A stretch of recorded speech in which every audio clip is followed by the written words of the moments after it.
Virginia Simoes here, Executive Secretary, DSPCA South. It is sad to note that once again yesterday late evening, 2 puppies were abandoned outside Holy Pet Store, Sonsora.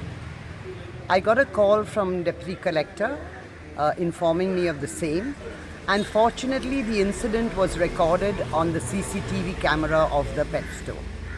So we have been able to obtain that CCTV footage.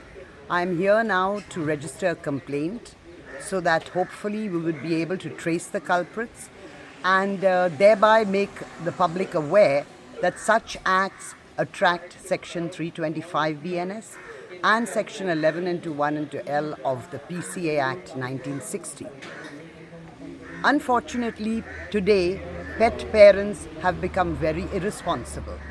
Their duty as a pet parent is to neuter their pets so that no unwanted babies or litters are produced.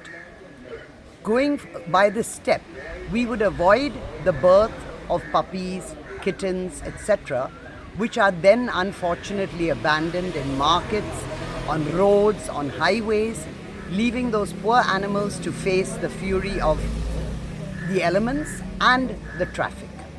And unfortunately, they don't get food, most of them. So here, the message I would like to put across is that all pet owners should be responsible, should approach the government veterinary hospitals who are willing and ready to conduct the sterilizations at a minimal cost. So please go ahead and do this. Get your pets neutered so that no unwanted puppies and kittens are born in future.